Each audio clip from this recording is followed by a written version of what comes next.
البحر في الشتاء في مطروح، بتقوم واخد قطعة الفراخ بتاعتك الكريسب كده، تقوم منزلها كده في التومية يا ولا، وتاخدها كده اهو،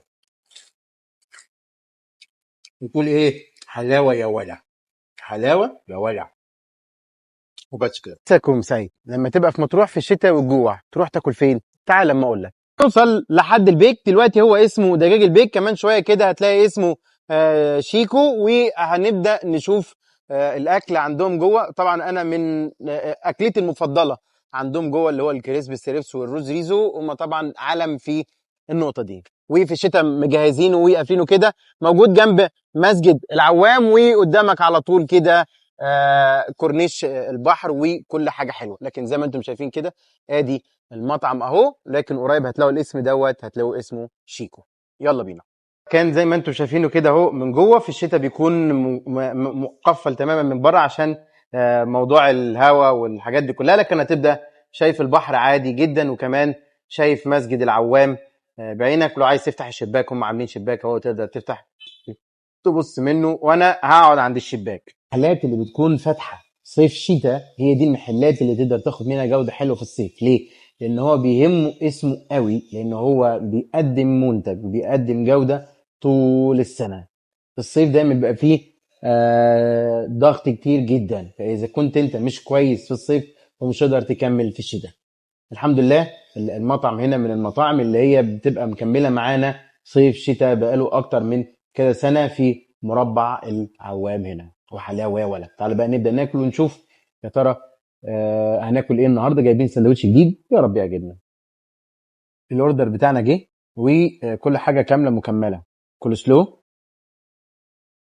اهو، حاجه عظيمه جدا هتعجبكم. المهم ان احنا زودنا حاجه جديده في الاوردر بتاعنا اللي هو سندوتش فراخ ده. ولكن تعالوا في الاول نبدا نشوف حاجه. استاذنك بس، عايزين نزوم هنا على القطعه دي. احنا عملنا 2 سبايسي و2 عادي، بس الوجبه دي بتيجي يا 3 يا 5. احنا بس عشان ايه طالبين حاجات كتيره، فمش عايزين حاجات تفضل مننا. بص قطع الفراخ بتاعته، بص كده منظر الفراخ جوه عامله ازاي اهي. طبعا باينه جدا ان هي فاتحه وحلوه، حتى الدخان بتاعها جميل جدا وفريش يا ولد.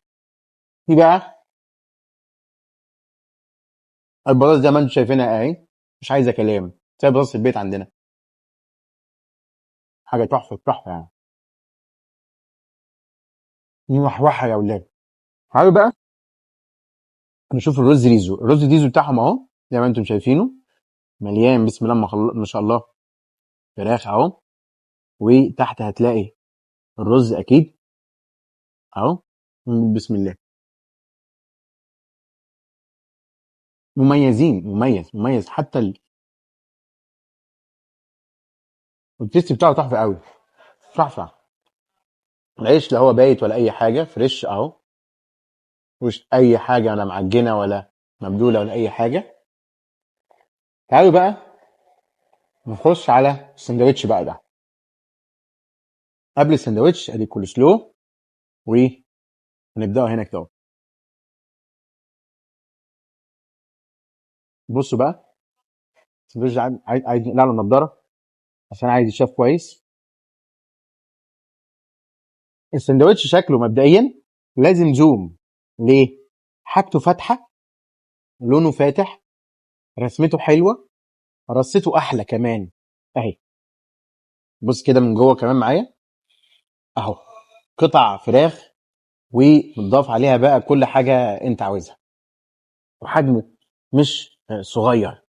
طبعا في جبنه، لو جينا قلبناه كمان من تحت في اللي هو حلقات البصل اهي، والجبنه وكل حاجه. تعالوا بقى نقول بسم الله ونحاول نقطمه من حته خفيفه كده.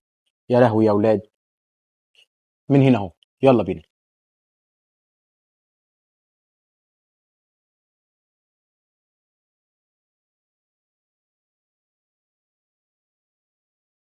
طعمه معدي الحاجات اللي محطوطه فوق بعضها مرصوصه حلوه قوي، الخس، الجبنه، البصل، الحاجات دي كلها.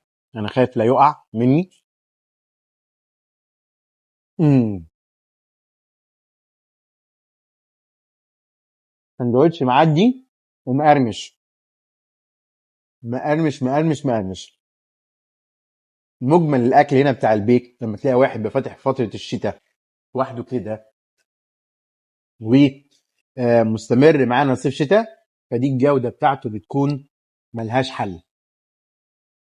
تقدر تاكل وانت مغمض عينيك كده وتعيش حياتك وتنسى حماتك. طبعا بيجيب لك توميه اهو، بس انا واحد من عشاق الحاجات بطبيعتها اهي. يعني انا برضو ما بحطش كاتشب على الله، ده الاكل كده قلب سوري. بس هسيب لكم كل الفيديوهات اللي صورناها في المطعم قبل كده من زمان، وان شاء الله هتيجوا في الصيف هتلاقوا اسم المطعم هنا شيكو. هيقدم لك جوده و طلبات كلها مصريه 100%. حلاوه ولا. اشكركم جدا. معاكم مندي مطروح، منتظركم في صيف 2024 داخل محافظه مطروح. مع السلامه.